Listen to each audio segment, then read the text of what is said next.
Pessoal, nós tivemos aí um probleminha técnico com o YouTube.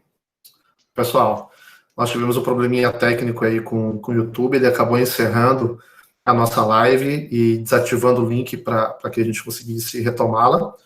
Então, como plano B, sugerido pela Gabriela, nós mudamos a plataforma, estamos gravando agora, infelizmente sem interação de vocês, que nós gostaríamos tanto, e vamos postar a continuidade no canal do YouTube para vocês acompanharem depois. Então, peço desculpas aí por esse problema, pequeno problema técnico. Aproveitando a oportunidade, contamos agora com a presença do Renato Dutra, e gostaria de pedir para ele fazer uma breve apresentação para quem está nos acompanhando no segundo tempo, e depois a gente continua de onde havíamos parado.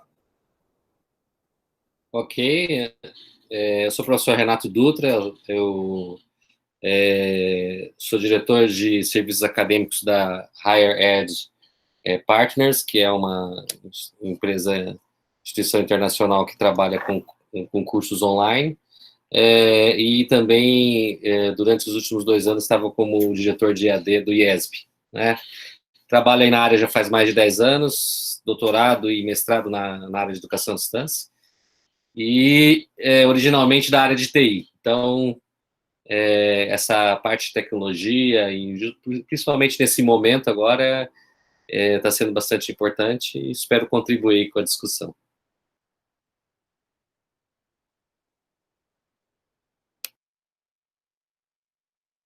Está no mudo, Renato. Muito obrigado, professor Renato. Temos 2 Renatos agora, o Dutra e o Miller. Mas vamos lá. Pode deixar o Dutra. Estou no mudo ainda? Não, agora eu não estou no mudo, não. A gente havia aberto a nossa conversa com a professora Edileuza sobre uma perspectiva sobre a representação da sociedade, sobre a escola, os professores, com toda essa questão da pandemia. Ela nos apresentou alguns dados e eu havia aberto para complementação por parte dos demais, caso da Gabriela, da Natália e do Marçal. Eu sei que a Natália começou a falar, foi justamente quando caiu o nosso link, né, Nath? Então, se você puder retomar o seu raciocínio, eu sei que é muito difícil, que já passou um certo tempo aí, mas se você conseguir retomar seu raciocínio, seria excelente, senão a gente toca o barco e vamos para a próxima. Pode tocar o barco, Renato. Então, tá. Vamos lá, então. Voltando, já com a entrada do professor Renato Dutra, que teve toda essa experiência com EAD, no IESB, eu vou puxar novamente a professora Edileuza. Ela está conectada? Eu não estou vendo. Está conectada sim. Sobre o que nesse momento as escolas podem... Eu sei que existe toda a parte estrutural do ensino, que ela explorou muito bem no início, das metas, que nós só atingimos 2 de 16 nos últimos 4 anos, mas nós estamos num momento, como o antigo chefe meu falava, temos que trocar a turbina do avião em pleno voo.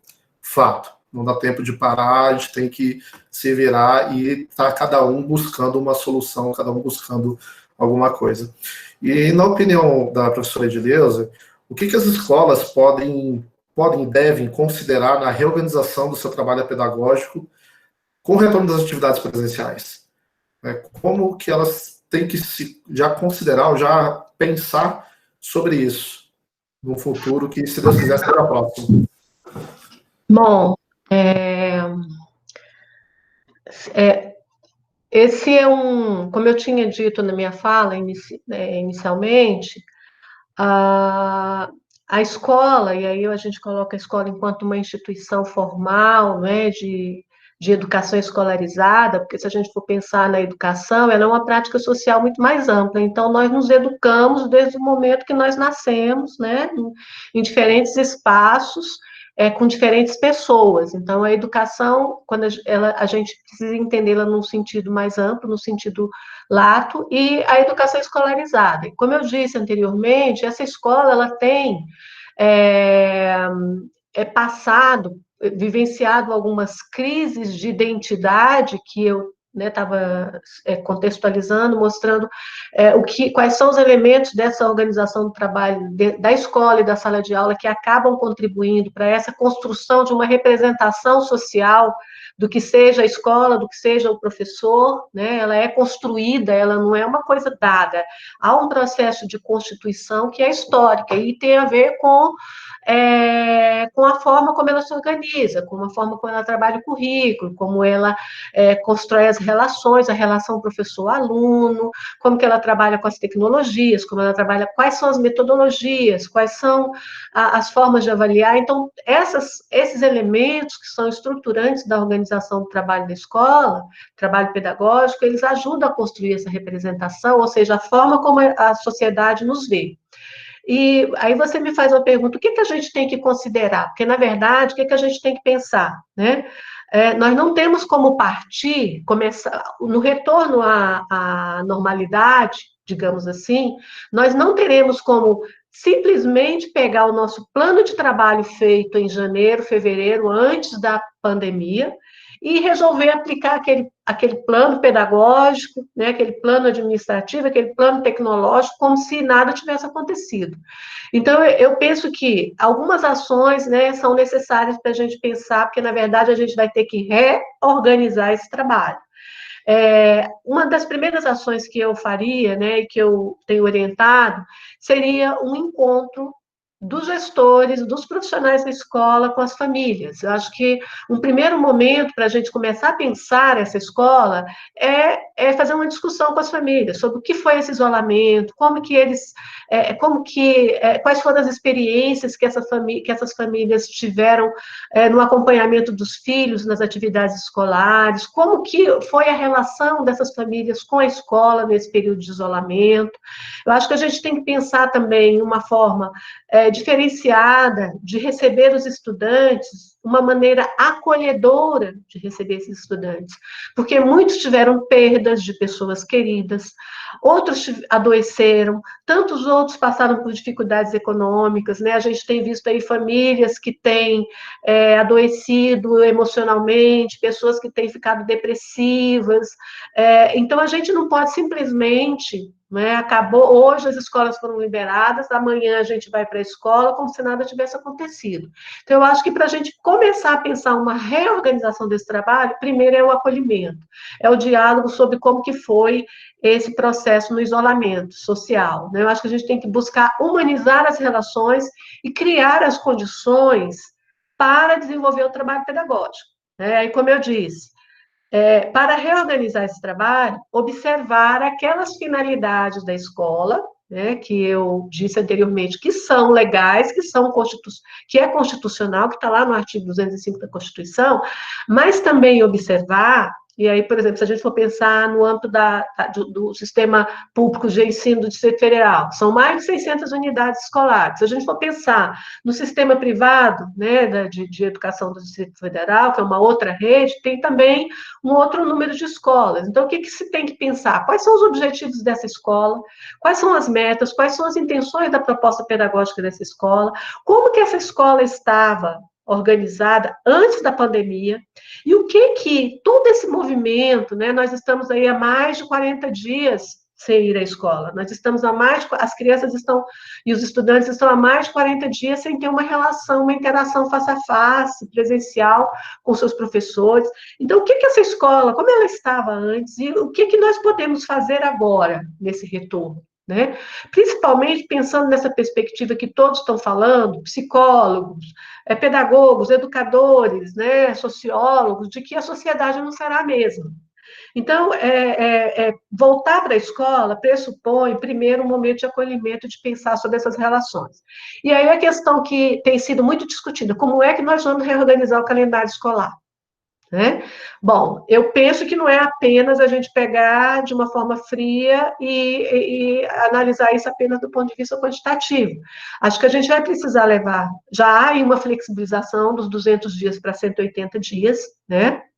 A partir de um decreto, um documento, uma normativa do governo federal, e nós vamos precisar levar em consideração, na reorganização desse calendário, as necessidades dos alunos e também a disponibilidade dos pais, porque algumas escolas vão ter que trabalhar com um calendário estendido, no período que seria de férias, de repente nem vai ter mais férias, né, escolares no meio do ano. Outros vão ter que trabalhar com atividades complementares fora do horário presencial. E aí eu vejo que entra, né, também a possibilidade de uso das tecnologias, né, dos instrumentos, das ferramentas tecnológicas. E a gente vai ter que pensar também, de repente, na organização do calendário que venha, por exemplo, atender nos feriados, trabalhar nos feriados, no sábado, e isso vai depender da disponibilidade das famílias, né? Então, vejam, o retorno, ele vai requerer de todos, né, nós, né, professores, equipes pedagógicas, gestores, que são os grandes responsáveis pela reorganização desse trabalho, né, tanto da escola como da sala de aula, compreendendo que não vai dar para a gente prosseguir, dar simplesmente continuidade àquele plano pedagógico que tinha sido feito no início do ano, né? A gente vai ter que reelaborar isso. E aí pensar quais são as condições didáticas, quais são as condições pedagógicas que podem favorecer a aprendizagem dos estudantes, e que pode, de certa forma, minimizar o prejuízo pedagógico, né, e nas aprendizagens dos estudantes, decorrente desse período de afastamento da escola. Então, algumas questões, né, para sintetizar, que eu vejo que são fundamentais. O plano curricular, organizado pelos professores, eu acho que é importante eles olharem quais são os objetivos de aprendizagem de cada componente curricular, de cada disciplina, em cada ano e cada série, né, planejar as atividades didáticas e pedagógicas para que esses direitos de aprendizagem, ou objetivos de aprendizagem, que são da educação básica, que estão previstos na Base Nacional Comum Curricular, que estão previstos nos currículos das escolas e também nas suas propostas pedagógicas, sejam garantidos, porque eu acredito que as famílias vão cobrar isso de nós, né? Faz parte do nosso papel, da nossa função social, garantir que os conhecimentos das ciências sejam trabalhados. Então, a gente vai ter que pensar de que forma, como que a gente poderia pensar, quais seriam essas condições? Um trabalho mais integrado entre os professores de um mesmo componente curricular. Então, quais são os professores de língua portuguesa daquela escola que trabalham no 5º, no 6º, até o 9º ano? É essa equipe aqui. Então, vamos sentar essa equipe, vamos ver quais são os objetivos de aprendizagem que estavam previstos para cada ano e vamos ver como é que nós podemos desenvolver um trabalho pedagógico mais integrado para garantir uma progressão continuada no tratamento do conteúdo curricular, né, de forma que não tenha quebra. E também contemplando isso no calendário organizado, que de repente vai ser de repente não, certamente será um calendário mais apertado. Nós não temos, né, espaço, não temos tempo para trabalhar com 200 dias. E uma outra questão que eu acho que é fundamental é pensar a avaliação. Vejam, se nós vamos ter um tempo menor, né, nós vamos ter que compactar, integrar esses conhecimentos. Para isso, os professores vão precisar conversar, as equipes pedagógicas vão precisar coordenar, e nós vamos precisar recorrer a outros recursos pedagógicos, a avaliação formativa diagnóstica, desde o início do retorno. Como? Bom, se os estudantes tiveram atividades virtuais, ou usando, né, diferentes ferramentas, com videoaulas, com, não sei, né, as escolas pensaram em diferentes estratégias. É importante que a primeira ação a ser feita também seja uma avaliação diagnóstica, para que a gente possa conhecer como é que esses estudantes estão chegando depois desse isolamento. Bom, identificado como é que eles estão chegando, o que é que nós podemos, então, fazer? Aí entram, né, as nossas intervenções. Quais são as crianças, quais são os estudantes que estão apresentando maiores dificuldades?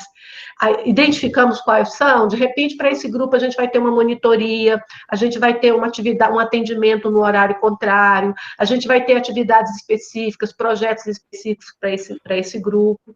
Né? Então, são questões que a gente vai precisar pensar coletivamente lá na escola, porque é da nossa competência, e, ao mesmo tempo, nós tivemos que fazer uma interrupção que, de forma alguma, estava prevista na nossa... Eu vejo, rapaz, a volta do nosso público maior são escolas escolas privadas de ensino infantil fundamental. E o que eu vejo, tudo isso que você expôs, professora, é algo que já deixar para fazer no momento quando os decretos baixarem, enfim. O problema que eu vejo no universo da iniciativa privada, das pequenas e médias escolas bairristas, que não tem não roda um negócio no nível de grandes redes, é que eles estão em modo sobrevivência do negócio.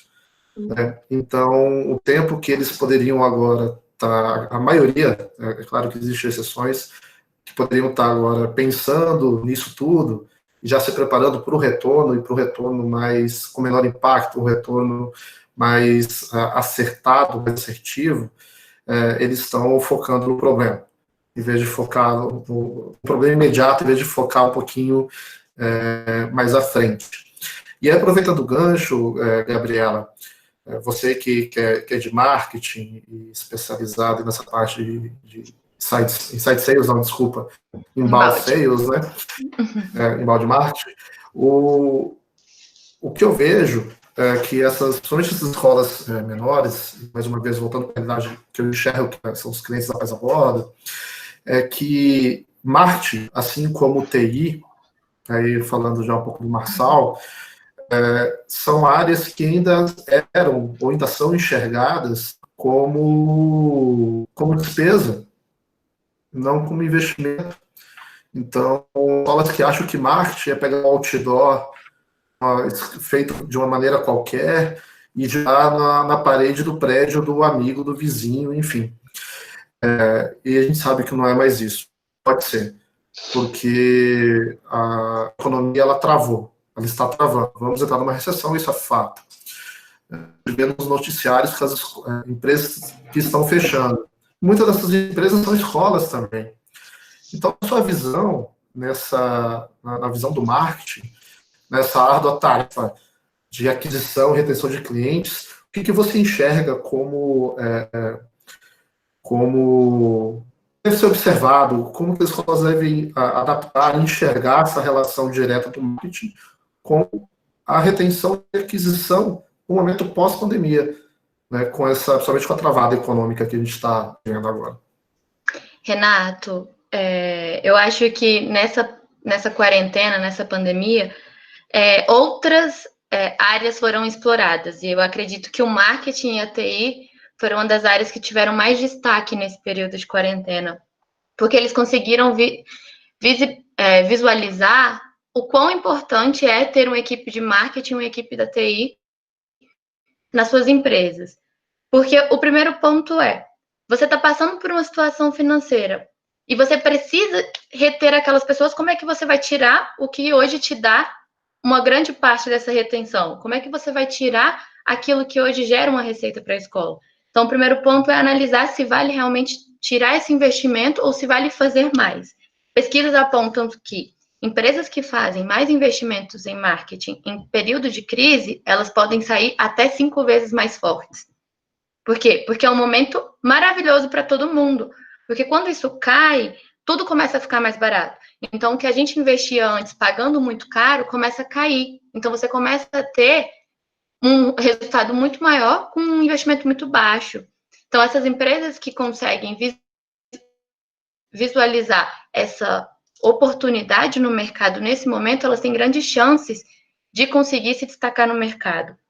Então, eu acredito que esse processo de aquisição de novos alunos e retenção de novos alunos já está acontecendo. Todas as atitudes que estão sendo tomadas agora vão influenciar no futuro das escolas.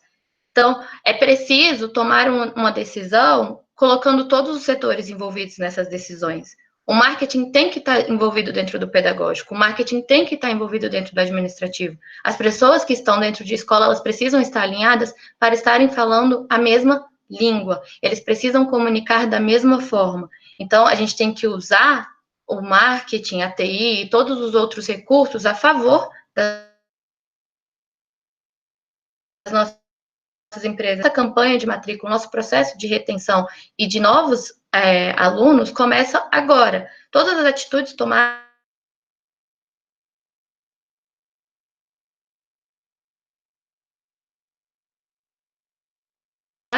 vão dar a gente lá na frente. E também é momento de se reinventar.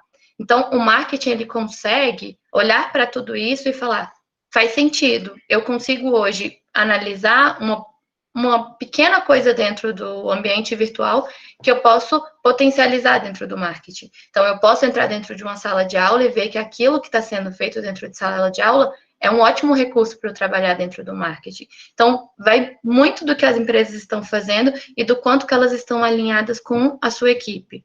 Então, eu reforço que todas as atitudes, todas as decisões tomadas agora vão influenciar no processo de aquisição e de retenção de novos alunos. Ok, Gabriela. Eu também acho que Renata, eu poderia só fazer um comentário sobre o que a Gabriela... Né? A Gabriela, ela trouxe aqui na fala dela, né, a questão do marketing está no pedagógico, né, Gabriela? Eu acho interessante quando ela traz essa questão, porque eu penso, né, assim, pela minha experiência, porque antes de estar na universidade como professora, eu fui professora de educação básica, né, e fui, inclusive, gestora como subsecretária de educação. E eu vejo que uma das questões, né, a Gabriela está trazendo aí, de quem, né, de todos falarem a mesma linguagem, e aí eu vejo que a escola, que também consegue ter uma proposta pedagógica, que seja um diferencial, essa proposta, ela também acaba sendo um elemento importante de marketing para a escola. Né? Porque, normalmente, como é que as famílias escolhem as escolas? Elas escolhem a escola porque existe alguém, ou vizinho ou parente, que colocou o filho na escola e os comentários, as avaliações, às vezes informais, na maioria das vezes são avaliações informais, que eu faço, né, para alguém da minha família, acaba levando outras pessoas à escola. Então, é claro que né, existe toda a área de marketing profissional, mas existe também e aí eu vejo que a questão da proposta pedagógica da escola, ela é um grande diferencial. O que é que essa escola apresenta de diferente e que a torna singular, que a torna diferenciada em relação a todas as outras escolas de um sistema, né? Com certeza, Edileuza, não tenho nem o que questionar. Muito pelo contrário, concordo plenamente com a proposta pedagógica. Ela, de fato, é o que faz a escola ser diferente no mercado. E, nesse momento, dá para explorar muito o que a gente tem de diferencial como proposta pedagógica, porque a gente reforça muito a nossa visão, os nossos valores e a nossa missão. Então, eu acredito que, nesse momento, é um ótimo momento para a gente mostrar o que a gente está fazendo. E isso envolve proposta pedagógica, isso envolve um time qualificado para conseguir se adaptar a esse movimento que ninguém esperava e se reinventar.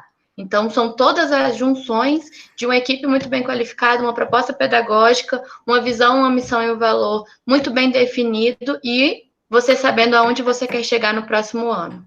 Eu acho que é isso que, de fato, vai te levar para frente. Perfeito.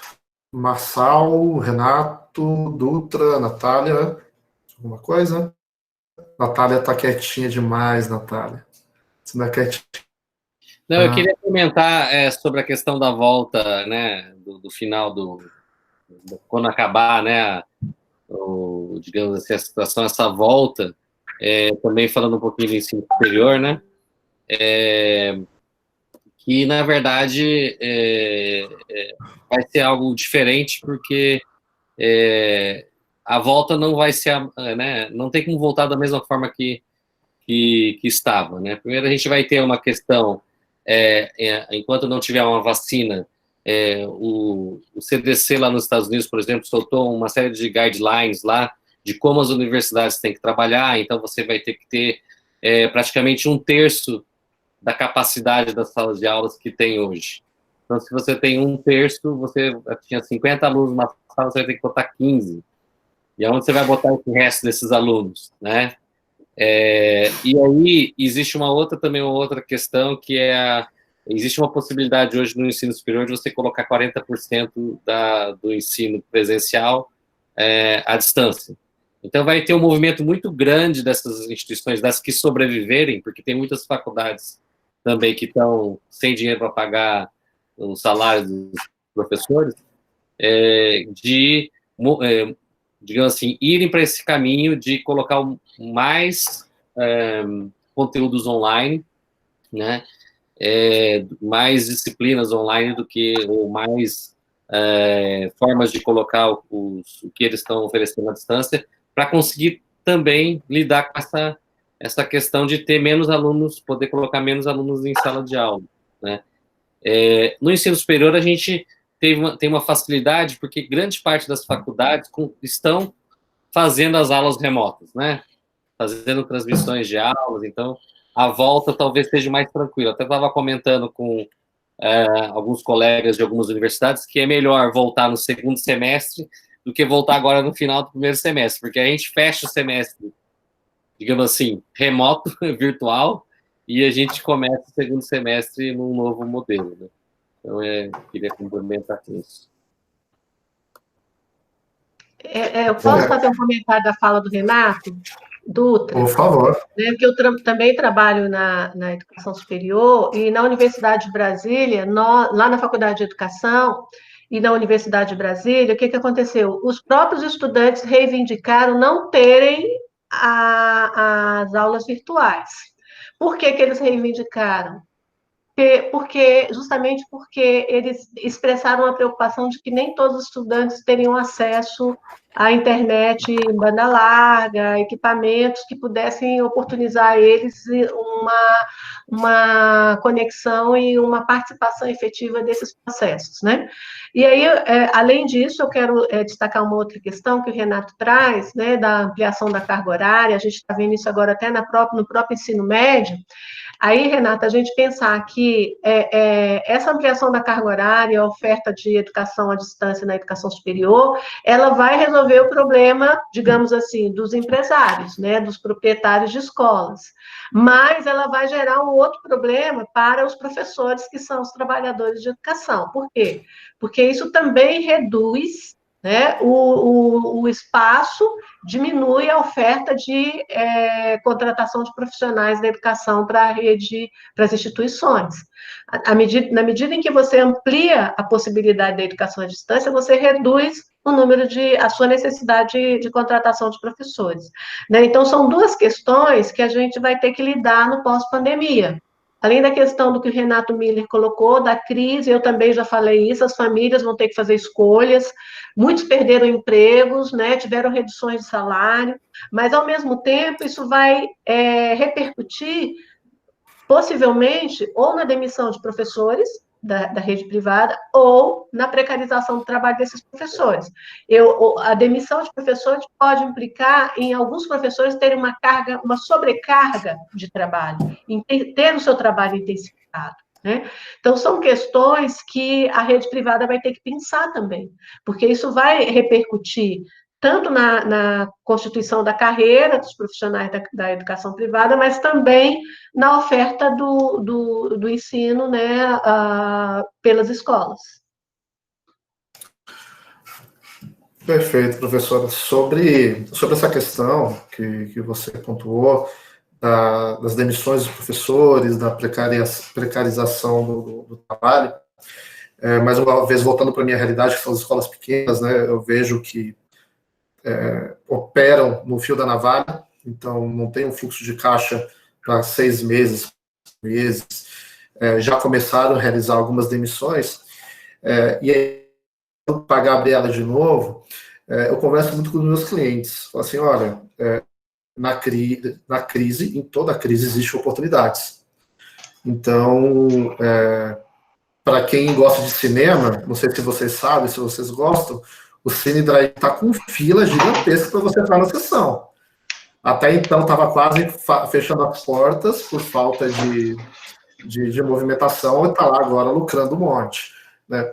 E eu falo com as escolas, então, por exemplo, uma escola que tem uma mensalidade aí de 600, 500 reais, que está desesperada, fala assim, olha, eu sei, você está perdendo cliente, mas a escola de 1.400 está perdendo o cliente, a escola de 2.000 está perdendo o cliente, e essas crianças vão ter que voltar a estudar.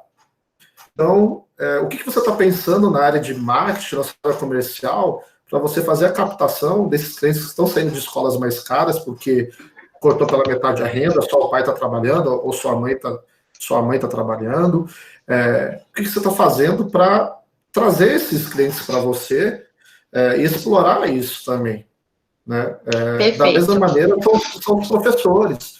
Assim, olha, tudo bem, você vai ter, infelizmente, tem que fazer o desligamento ou o congelamento do contrato, enfim, mas em algum momento você tem que reativar isso aí. E o que você já está pensando para daqui a 2 meses, para você fazer essa máquina girar novamente? E o que eu recebo de resposta da maioria dos empresários que eu converso a respeito dos clientes é: eu não tinha pensado nisso. Eu ainda estou chorando leite derramado, ainda não tinha pensado nessa parte. Renato, eu acredito que todos têm alguma coisa para oferecer. Acredito que muita gente não pensou dessa forma, mas as pessoas estão querendo que as empresas sejam úteis de alguma forma. As pessoas precisam levar alguma utilidade para as pessoas que estão em casa. As empresas que estão trabalhando solidariedade, que sejam pequenos atos, elas estão conseguindo se mostrar. E são empresas que dificilmente serão esquecidas. Então, o que eu vejo disso tudo você tem que ter um plano de ação muito bem estabelecido com a sua equipe.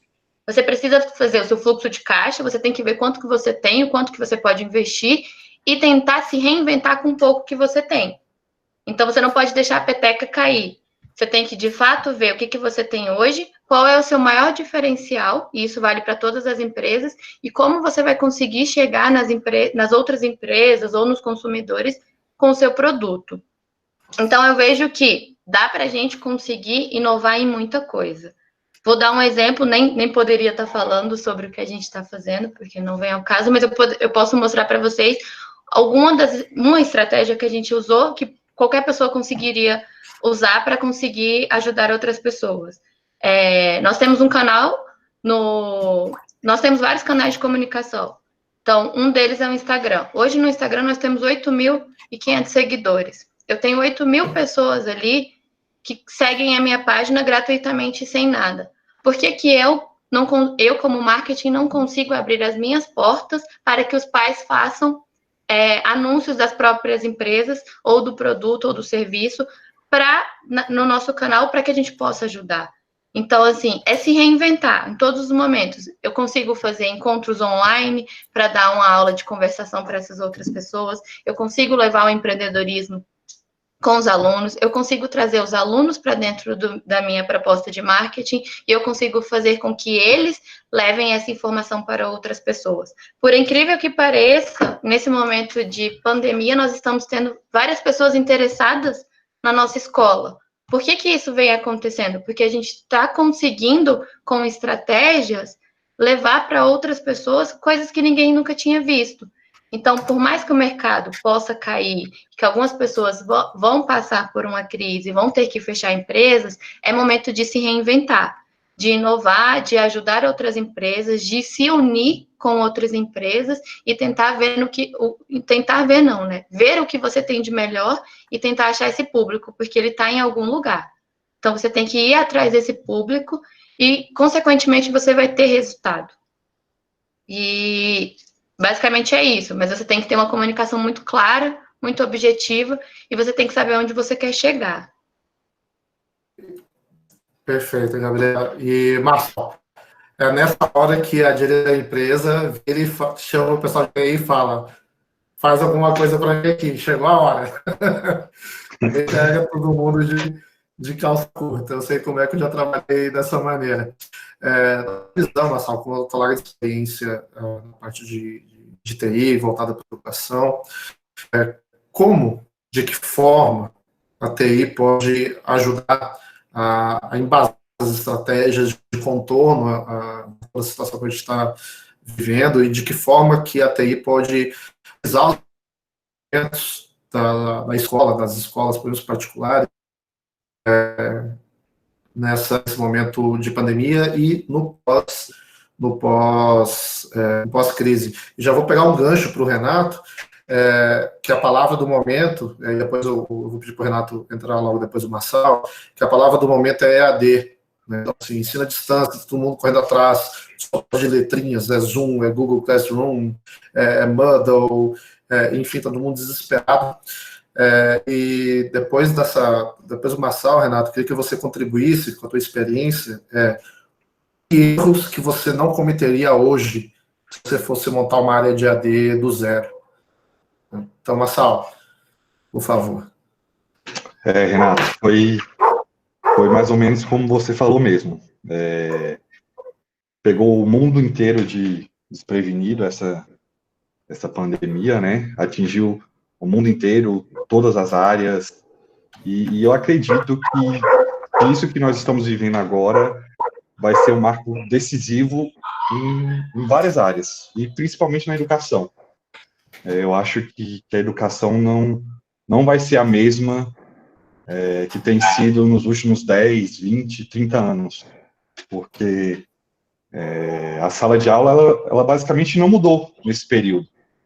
E eu acredito que, a partir de agora, ela vai ter que mudar em alguma coisa, vai ter que se reinventar.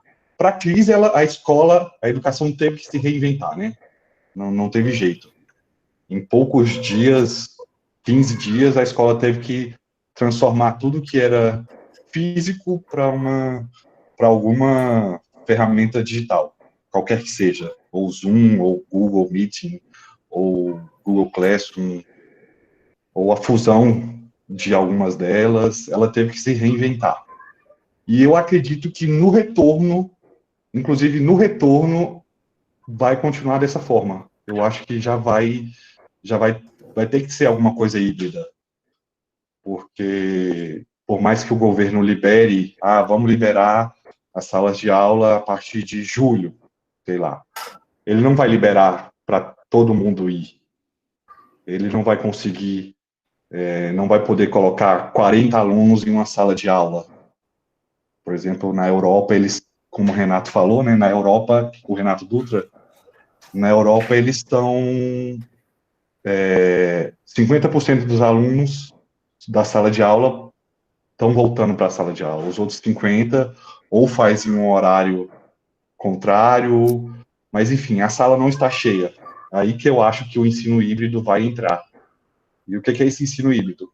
É a sala de aula convencional, da forma que sempre foi, e essa vivência que nós estamos tendo das salas online, de professor entrar numa ferramenta da sua casa, o aluno da sua casa, e tudo ser transmitido dessa forma. Só que existe um problema muito maior do que isso, muito maior que a tecnologia, que não é a tecnologia que vai resolver. A infraestrutura básica da nossa educação, ela é muito precária, muito. Não só na rede pública, que eu acredito seja maior, mas inclusive em instituições privadas também. Não tem uma infraestrutura básica para se formar uma sala de aula, quanto mais para partir para esse lado online. Então, precisa muito investir em saneamento, em banheiro, em uma sala de aula adequada, com laboratórios, com brinquedoteca, quadra de esporte para os alunos, e não tem. Muitas escolas não podem oferecer isso. E, principalmente, a formação e remuneração de professores, né? Isso é um problema sabido por todos, e é um problema que a tecnologia não vai resolver. Então, a tecnologia ajudou muito nisso que nós estamos vivendo, vai continuar dando suporte. Eu acho que uma escola não tem como hoje uma escola sobreviver sem uma TI dentro dela. Tem uma equipe para poder auxiliar em tudo. E hoje, mais do que nunca, isso está provado. E acho que o que eu poderia compartilhar a minha vivência foi essa, né? A gente, em 15 dias, a gente mudou uma escola, a gente trabalhou muito. Teve dias que foram 15, 16 horas diárias de trabalho sem parar. Almoçava na mesa, lanchava na mesa, levantava rapidinho, porque tinha que colocar os alunos numa sala de aula online. Teve que formar professor para usar a ferramenta, professor teve que se adaptar à sua aula, né? Ele tinha a aula dele para dar da forma convencional, que é completamente diferente do ambiente virtual.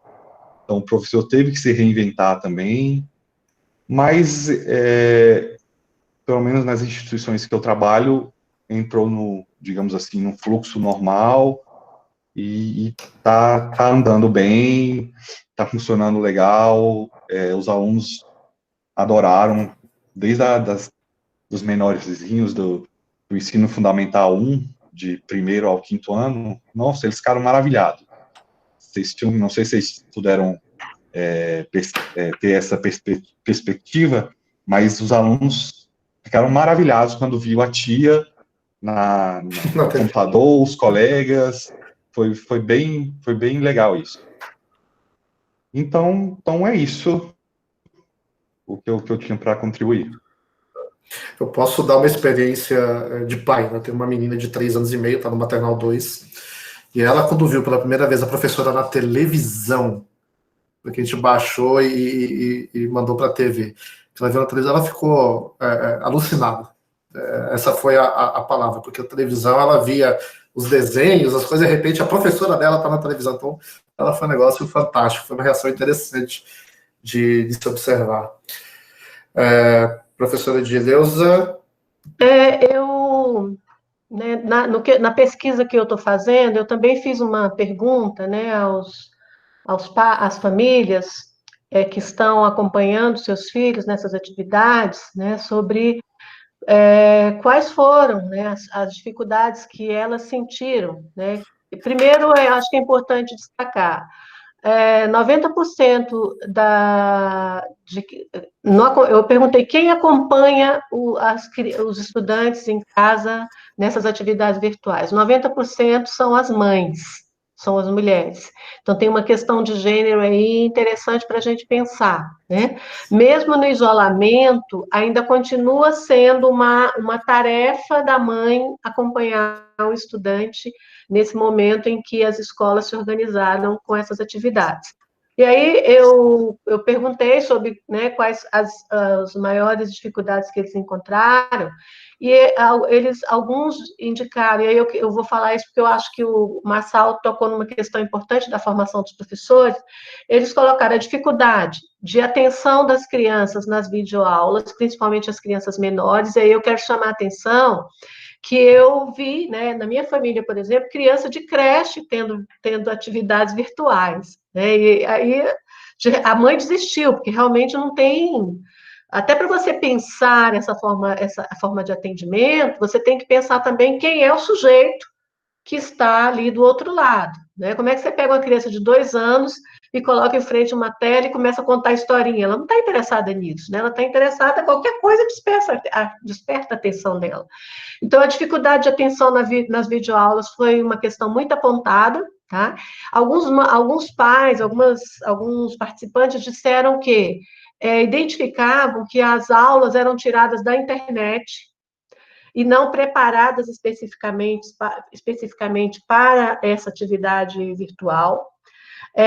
Teve uma fala que eu achei muito interessante, né, em que a participante, acho que é uma mãe, ela colocou que no primeiro momento o menino gostou de rever a professora, de rever os amigos ali na tela, né, mas que depois, mas a atenção dura muito pouco, porque, de fato, né, quem trabalha com criança em sala de aula sabe que o professor ele tem que ter, né, toda uma formação para conseguir, de acordo com a idade da criança, e quanto menor, mais difícil, você prender a atenção por muito tempo. A tela, ele fechava a tela quando não interessava a ele mesmo fechava a tela, abaixava a tela do computador, ou então, quando ele não entendia, né, quando ele tinha dificuldade de entender, porque era mais difícil para ele entender no modo virtual, o que a professora explicava, ele também fechava a tela. Ela disse que no segundo dia ela tentou deixá-lo sozinho, mas também não funcionou. Toda hora ele queria perguntar alguma coisa para a mãe, ele queria apontar o lápis, ele queria comer, ele queria beber água. Então, vejam, e aí eles apontaram outras questões. A dificuldade é ocasionada pela falta de interação com o professor, porque é mais difícil para o professor também à distância, né? Manter essa interação. O muito tempo sentado em frente à tela e, de certa forma, a falta de autonomia para realizar atividade na tela, porque muitos têm dificuldade de conhecimento das funções do computador. Então, vejam, e na educação infantil, teve uma mãe que colocou, foram reproduzidas para o modo virtual atividades que eram feitas antes na escola e as quais também não eram interessantes para as crianças. A mãe ainda colocou aqui. Ela está na educação infantil e a escola tem enviado tarefas para imprimir. Não temos imprimido, pois são tarefas que antes já não gostávamos para a idade. Então, essa é uma questão que eu quero chamar a atenção, que às vezes as escolas, os professores, eles transportam para o modo virtual, para a educação à distância, um trabalho pedagógico que já era enfadonho, que já não era criativo, que já não mobilizava a atividade dos estudantes. E quando a gente pensa na educação à distância, que eu vejo como uma modalidade que não exclui a mediação didático-pedagógica do professor, não basta simplesmente eu transportar aquela aula do ambiente presencial para o ambiente virtual. Né? Vocês que são da tecnologia tem até mais elementos para falar sobre isso. Não basta eu pegar aquela aula que eu dou lá na Faculdade de Educação presencial e transporto ela. Né? Eu preciso, a educação à distância, o uso dessas ferramentas tecnológicas, né, virtuais, elas vão exigir do professor a compreensão de outras ferramentas, de outros mecanismos para que ele possa, de fato, fazer com que a aula virtual seja interessante para o estudante. Tá? E aí o Marçal tocou numa questão que eu considero fundamental, que é o investimento na formação dos professores. A gente sabe que nas licenciaturas, né, nos cursos que formam professores nas instituições de educação superior e nas universidades, a formação para trabalhar com as tecnologias, com as TICs, ela não é uma formação aprofundada, e, ao mesmo tempo, o profissional vai para a escola e depara muitas vezes com a falta de investimento na formação continuada. Então, eu penso que esse é um grande desafio, sabe, Renato? Mesmo com a crise que a gente está vivendo e que a gente tem a perspectiva de que ela não vai melhorar nos próximos meses, a gente vai ter que pensar, diante dessa nova realidade, sobre como que nós vamos poder, como você falou, trocar o pneu com o carro em movimento, né? Como é que nós vamos investir na formação continuada desses profissionais para que eles possam trabalhar com essa nova realidade. Perfeito, perfeito, professora.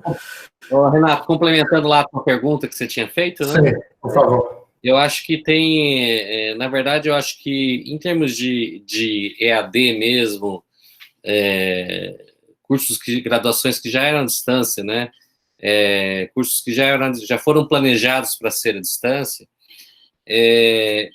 das instituições que têm qualidade, né? Claro que você sempre tem instituição boa, tanto presenciais, instituições boas e ruins presenciais, instituições boas e ruins à distância, né? Não é porque é à distância, porque é pior, ou porque é presencial, você tem as duas coisas, né? Mas as instituições boas, que já faziam cursos à distância, é o que a professora estava comentando, a educação à distância, ela já é feita, né?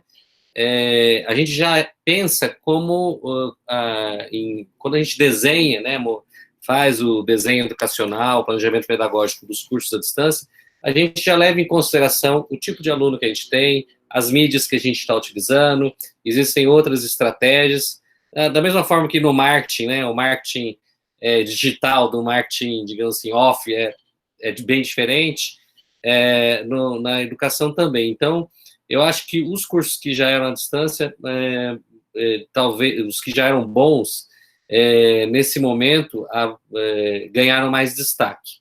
Eu acho que a grande mudança vai ser realmente nos cursos presenciais, né, que vão ter esses elementos à distância, né, Eu acho que vai ter, digamos assim, duas categorias aí de professores, né? Como eu dou aula na educação à distância e também dou aula em presencial também, e vão existir os professores que adquiriram esse conhecimento das ferramentas, né? E podem começar a pensar em estratégias diferentes, em continuar utilizando essas ferramentas, porque vai ser necessário, mas quando talvez acabar a pandemia, né, digamos que tenha vacina e todo mundo não esteja correndo risco, talvez vai ter um grupo que vai abandonar também, né, que fez aquilo ali de forma obrigatória, que não acredita, né, que aquilo ali pode ser. E eu acho que os professores que vão se destacar vão ser aqueles que vão fazer, poxa, aprendi uma nova tecnologia, aprendi uma nova ferramenta, como que eu posso fazer? E eu acho que o caminho é o que já foi falado aqui, o caminho vai ser o hibridismo, né? E não o hibridismo, na minha opinião, acho que não é o hibridismo, digamos assim, de você colocar uma parte totalmente online, né? Ou colocar disciplinas totalmente online. E sim você pegar o melhor dos dois mundos, né? Fazer o que a gente chama de sala de aula invertida, né? Aquilo que é, digamos assim, por exemplo, coisas conceituais, coisas que acabam sendo aulas expositivas presenciais, aquilo ali pode ser feito através de vídeos ali, né? E o espaço presencial, ele pode ser um espaço de discussão, de prática, de colocar aquilo que é o conceito em discussão. Então, eu acho que esse é o caminho do hibridismo que pode ter mais qualidade, né? Que a gente use o que é bom do virtual e o que é bom do presencial. Eu acho que também, se as instituições fossem começar hoje do zero, digamos assim, vamos voltar pré-pandemia, fosse fazer de novo, né? Tem que, do dia para a noite, entrar no virtual, as instituições presenciais, elas talvez também aprenderam algumas coisas que realmente são diferentes. Por exemplo, você fazer um vídeo, dar 2 aulas, uma aula expositiva longa por vídeo, é cansativo para a criança, para o adulto, para qualquer... Né? Então, a gente tem uma pesquisa que foi feita, ela já é meio antiga, em 2013, mas é com naquela instituição IDX, né, IDX, que tem a Universidade de Harvard, MIT, e eles fazem aqueles cursos massivos. E eles fizeram uma pesquisa com mais de 150 mil alunos, quanto tempo eles ficavam nos vídeos, com vídeos de diferentes tamanhos, nos cursos naqueles MOOCs lá, e eles deu uma média de atenção, digamos assim, de 6 minutos, independente do tamanho do vídeo, né? Então, por exemplo, em vez de você fazer uma aula expositiva de 1 hora, você pode fazer talvez uma aula de 15 minutos que você dá uma atividade para o aluno fazer ali, para ele dar e aí você volta dali 5 minutos e faz, digamos assim, quebrados, né? Ou você pode ter alguma coisa que você possa também trabalhar, não ficar nesse, digamos assim, de simplesmente, eu entendo que foi o jeito que deu para fazer, né? Fazer a virada, digamos assim, presencial para o virtual, mas é o que a professora falou, é uma outra forma, né? E eu acho que aí, realmente, eu endosso a questão da formação do professor, né? Os professores, eles precisam ter, digamos assim, esse domínio digital, né? Eles têm que ter esse domínio das ferramentas e das estratégias que ele pode utilizar naquilo ali, né? E aí ele vai conseguir planejar e aplicar, digamos assim, cursos com disciplinas, conteúdos com mais qualidade e pensar em atividades que realmente não façam a pessoa, que realmente aconteceu isso acho que em todas as faixas etárias. No começo estava legal, todo mundo gostou, pô, diferente, né? Depois começou a ficar chato, né? Depois começou a ficar muito chato. Então eu acho que a estratégia ela tem que ser repensada, né? E eu acho que é um bom momento para as instituições pararem e fazerem um plano forte de formação desses profissionais, desses professores, com relação à utilização dessas tecnologias. Perfeito, Renato. Perfeito. Natália, você queria complementar, é isso? Uma última pergunta barra provocação para todos vocês, mas especialmente dirigida para a professora Edileuza. Teve um momento que você comentou que na UNB os alunos reivindicaram não ter as aulas online por essa discrepância de acessibilidade à tecnologia e capacidade de acompanhar de forma isônoma o que seriam as aulas presenciais. Isso me lembrou de uma reportagem que eu li, já tem um ano aproximadamente, no New York Times, que dizia o seguinte: nos primórdios da tecnologia, a tecnologia era muito cara e muito inacessível.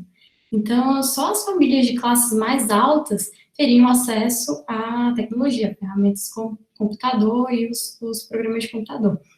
E aí eles apontaram que, à medida que o tempo, né, os anos foram passando e essas tecnologias foram sendo progressivamente barateadas, esse gap digital acabou se invertendo. Então, você vê que hoje, até as famílias de classes bastante baixas já têm acesso ao celular, têm acesso a algum tipo de computador conexão, e as de classe alta também têm, mas o tempo que elas passam expostas às interfaces é muito menor. E aí, o fenômeno que eles têm observado no Vale do Silício é que as famílias, as crianças de pais ricos, né, mesmo os executivos de grandes empresas de tecnologia do Vale do Silício, eles matriculam os filhos em escolas que não usam nenhum tipo de dispositivo eletrônico, especialmente as de pedagogia Waldorf. Até os 12 anos, eles têm o mínimo de contato. E as pessoas do núcleo, do berço da inovação tecnológica do mundo estão optando isso para os próprios filhos. Aí, e ao contrário, né, e assim, também tem o outro lado da moeda. Então, você vê as famílias mais pobres, elas com algum acesso já a um dispositivo eletrônico, muitas vezes é mais barato do que uma aula de tênis, uma atividade ao ar livre, um jogo físico. Então, os pais de famílias menos privilegiadas simplesmente dão um dispositivo para a criança e ela fica lá entretida com aquilo enquanto ela poderia estar desenvolvendo outras habilidades. Aí eu queria perguntar da sua perspectiva acadêmica, o que você acha do uso de dispositivos eletrônicos por crianças, como que isso interfere no desenvolvimento cognitivo delas, e caso não seja tão adequado, como é que a gente poderia contornar isso em tempos de isolamento social e educação à distância? Pergunta complexa, desculpa por todas essas voltas, mas é mais ou menos por aí. Natália, essas perguntas daria para fazer um outro programa. Mas olha só, né, você traz a questão da acessibilidade, né, do acesso que as famílias têm. E aí eu quero até trazer aqui uma questão, por exemplo, quando os estudantes da universidade da UNB, que é uma universidade pública, né, levantar essa questão, a gente sabe que, e inclusive agora lá na unidade que eu trabalho, que é a Faculdade de Educação, nós estamos aplicando um questionário aos estudantes por meio, porque eu uso tanto na graduação quanto na pós-graduação, com os alunos das licenciaturas, do mestrado e do doutorado, a gente trabalha lá com uma plataforma Moodle, não é educação, eu não faço educação à distância, mas eu uso a plataforma, não é, como uma sala ambiente que favorece a minha comunicação com os estudantes, a disponibilização de material e a discussão em grupos, né, que a gente faz também usando esse espaço.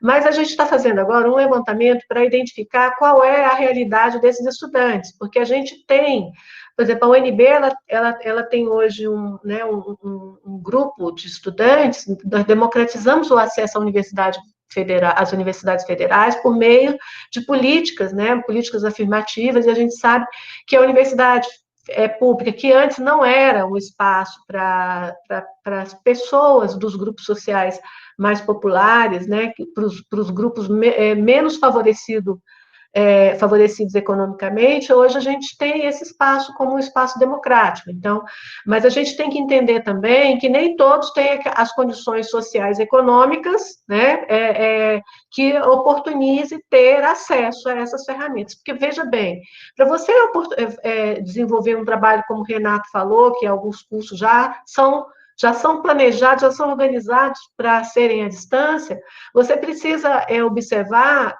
qual é o perfil desse estudante que vai participar do curso à distância, quais são as regiões que ele mora, né? Quais são as condições que ele tem de acesso.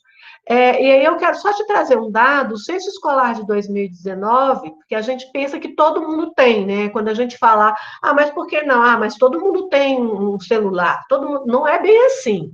Nós sabemos de famílias que hoje estão passando por situações muito difíceis, inclusive do ponto de vista da sua saúde alimentar, que têm acesso à internet em espaços públicos, né? Em espaços em que eles têm acesso à rede Wi-Fi, a internet aberta em espaços como bibliotecas, universidades, shoppings e aeroportos, né, e outros espaços. Então, eu quero... O censo escolar de 2019 acrescentou um item para levantar dados, Natália, em relação à disponibilidade de recursos tecnológicos nas escolas de ensino fundamental. Eu trouxe aqui só o do ensino fundamental.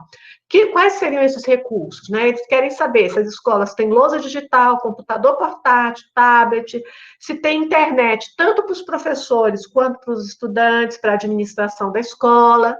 E aí, veja bem, eu vou pegar só o item, né? Até abrir aqui, o item acesso à internet para ensino-aprendizagem, que seria o acesso para viabilizar o trabalho na sala de aula, no laboratório, na biblioteca. A rede federal, né, do governo federal, ela conta com 80,9% de acesso. A rede estadual, 64%. A rede municipal, 29,6%. E a rede privada, 57,4% de acesso. Então, a gente percebe, pelos dados do Censo MEC, né, do Censo Escolar de 2019, que não é bem assim, nós ainda não temos uma situação no nosso país de democratização do acesso à internet nas escolas.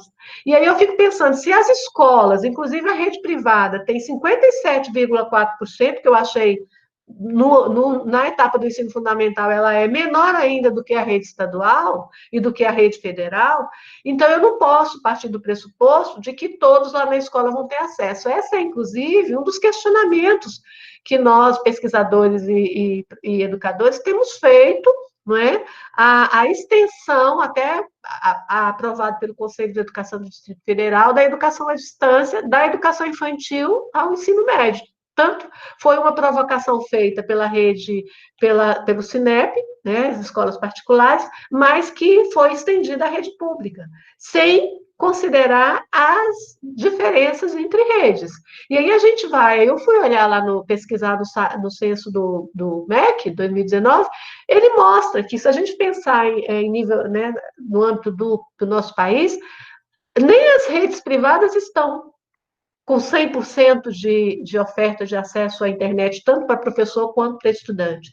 Então, essa é uma questão que a gente tem que pensar, não é? Antes da gente apresentar uma proposta pedagógica de que vai fazer, porque eu acho que, né, a Gabriela, que é do marketing, ela sabe muito bem disso. Quando a escola anuncia que vai fazer, ela tem que fazer com competência, né? Ela tem que dar conta de fazer, porque o que a gente tem visto por parte de muitas escolas são, como eu disse, a transferência do modelo de escola presencial para o virtual e, em algumas situações, um simulacro de educação à distância, né? Uma simulação. Então, eu acho que a gente tem que pensar isso. Outra questão você fez a pergunta sobre a idade da criança. Eu acho que sinceramente, eu acho absurda a ideia de você colocar crianças da educação infantil, que são crianças de 4 e 5 anos, em frente a uma tela de computador para ter educação à distância ou para ter atividades virtuais, né? Nem vou falar em educação à distância, porque educação à distância não é só você colocar o aluno em frente a uma tela de computador. Por quê? Porque ele está num estágio de desenvolvimento biológico, psicológico, psicossocial, que requer uma outra forma de atendimento. Vamos pensar até em como está sendo feito hoje essa oferta virtual às crianças da alfabetização, que são crianças de 6, 7, 8 anos que estão nesse período aí, nesse bloco de 3 anos da alfabetização. Essas crianças, elas demandam, né, do ponto de vista pedagógico, psicológico, um atendimento individual, porque elas estão no estágio de alfabetização em que cada criança individualmente constrói as suas hipóteses de escrita. E aí eu fico pensando em quão desafiador é e quão difícil é para o professor, que é alfabetizador, alfabetizar usando, né, virtualmente. Porque eu fui alfabetizadora, né, durante muito tempo, foi a minha primeira experiência como professora. E a gente sabe que isso requer um atendimento individual, singular, porque cada criança da alfabetização ela vai estar num nível diferenciado. E aí a gente percebe, pela pesquisa que eu fiz, alguns pais indicaram isso, que o modelo de aula, né, de aula virtual, de videoaula, ele é padrão. Ele é padrão e a expectativa é que ele chegue a todas as crianças, independente da idade, de uma mesma forma. Só que ele não vai chegar da mesma forma. Lá na sala de aula presencial, eu ainda passo na carteira, eu chamo a atenção da criança, eu olho nos olhos dela, eu toco nela, é diferente, tem uma interação que é maior. Né? E com o uso da tecnologia, existe um distanciamento, por mais que a gente pense que não. Aí a gente fala, mas as crianças hoje já nascem chipadas, né? Eu vejo lá os meus netos, cada um tem um tablet, eles estão conectados, e eles às vezes, né, descobrem coisas que eu ainda não descobri. Né? Mas a gente tem que pensar do ponto de vista do desenvolvimento integral desse ser. Né? E aí, pensando, inclusive, que quando a gente fala de trabalhar com educação à distância, ou com aulas virtuais, ou usando algumas ferramentas, a gente tem que, inclusive, pensar, escolher quais são as melhores ferramentas, né? Quais são as melhores ferramentas para a criança da alfabetização, para as crianças dos anos finais, para o ensino médio, e assegurar, inclusive, Natália, a inclusão, porque hoje as escolas, tanto públicas quanto privadas, elas trabalham com a política de inclusão educacional. Isso significa o quê? Que a gente tem que considerar o acesso e garantir que as crianças com deficiência visual, auditiva, elas também possam ter tecnologias assistivas, não é, que nós denominamos de tecnologias assistivas, que venham atender a esse estudante que tem essa deficiência. Então, como é que eu trabalho, por exemplo, com uma criança que é surda, né, que tem uma deficiência auditiva, visual? Então, essas questões todas, elas vão, como o Marçal falou, não vai ser, voltamos para a escola e está tudo resolvido. Nós vamos ter que pensar tudo isso. Né? Se ainda hoje nós não conseguimos trabalhar com a inclusão de fato nas escolas presenciais, imagine como é que nós vamos garantir essa inclusão com ferramentas virtuais. Né? A mesma coisa, levantando uma outra questão para vocês, né? Quando a gente questionou as videoaulas e o uso das tecnologias que foi estendida aos estudantes da rede pública. Vamos pensar, por exemplo, como que nós vamos garantir que os estudantes que estão hoje em cumprimento de medidas, com privação de liberdade, unidades de internação socioeducativa, como é que elas vão ter acesso à tecnologia? Como é que elas estão tendo acesso a essas videoaulas? Então, a gente também, quando pensa, né, na extensão, na expansão dessas tecnologias como recurso didático-pedagógico, a gente tem que pensar na inclusão. Como é que eu vou incluir? Se a gente pensar num universo maior, e as crianças que são matriculadas em escolas, mas que são crianças em situação de rua, que não têm casa, elas não têm uma casa, elas estão em situação de rua, mas elas são matriculadas numa escola. Como é que a gente vai garantir que elas tenham também acesso? Então, são inúmeras questões que a gente precisa pensar, né, que talvez não seja a realidade da educação privada, das instituições privadas, mas que ela é uma realidade da educação nacional. Não sei se te contemplei. Obrigada. Vários aspectos. Obrigada, professora. Esse é o lado bom de reunir pessoas, e o lado ruim também, de reunir pessoas do gabarito, do calibre de todos vocês. O Papo Flui já com mais de 1h30 de live, aí, falando os dois períodos, aí, o período ao vivo e o gravado agora. Temos assuntos e experiências que poderiam esticar essa conversa por muito tempo, mas eu acho que a partir desse momento ficaria um pouco improdutivo para quem vai nos escutar. Quem sabe a gente guarda um pouco de assunto para uma próxima live, a live 02, um pouquinho mais de recurso e aprendendo com os problemas que a gente tem nesse primeiro momento. Queria agradecer a todos, a disponibilidade de todos vocês. Somos todos ocupados, temos as nossas obrigações nas empresas que trabalhamos, com as nossas famílias. Já são 8h20 da noite. Muito obrigado mesmo. Eu não imaginava que conseguiríamos reunir no primeiro evento todas essas cabeças e que teríamos o engajamento que nós tivemos no início.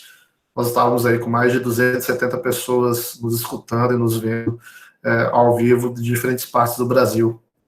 Então, eu queria agradecer a todos mesmo. E considerações finais de cada um. Antes de eu passar, só para reforçar, EdTech Meetup é um ecossistema que quem encabeça esse ecossistema é a Natália. Nós somos um ecossistema de startups voltadas para a educação. São mais de 60 empresas de diferentes áreas, com bases tecnológicas. Somos de Brasília. Na coisa se eu estiver errado, mas somos um dos mais organizados do Brasil, né? Os ecossistemas mais organizados. Temos um censo onde vocês podem encontrar os detalhes de todas essas mais de 60 empresas que estão aí também nesse movimento de educação. Depois a Natália passa o site direitinho para quem estiver nos escutando. E contem conosco, contem com as empresas, vocês gestores de escolas, coordenadores.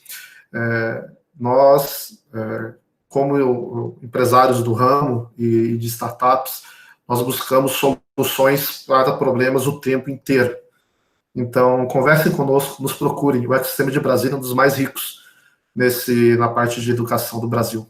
Conte conosco. Mais uma vez, pessoal, muito obrigado a todos. Natália, se quiser fazer alguma colocação e por aí em diante, por favor. Eu achei que você mandou o EdTech Meetup melhor do que eu. Com essa apresentação. Eu queria agradecer a presença de vocês, foi maravilhoso. Eu não imaginei que fosse tão rico em conteúdo e, de fato, de poder estender isso aqui por 20 horas. Infelizmente, o tempo é um recurso escasso, a gente precisa se despedir. Mas foi sucesso, esperamos que a próxima live não tenha os mesmos entrevistas que essa teve. Mas é sempre aprendendo, né? A um desafio, eu acho que o Brasil inteiro está aprendendo sobre isso nesse momento. Valeu, pessoal. Obrigada. Obrigada. Eu que agradeço. Muito bom. Aqui meu celular, todo mundo querendo a gravação depois, viu, Natália? Os alunos, os colegas. Sobre a gravação, nós vamos disponibilizar no canal do YouTube e depois nós vamos passar o link dessa segunda parte. Os links. Ótimo. Obrigada, boa noite, viu? Parabéns, Natália, Renato. Boa noite. Foi um prazer, Renato Dutra, Massal e Gabriela. Sucesso. E prazer, cuidem-se, né? Cuidem-se, para a gente voltar forte. Com certeza. Isso mesmo. Tchau. Obrigado, viu, pessoal? Foi um prazer falar com todos. Tchau, tchau, pessoal. Tchau, tchau.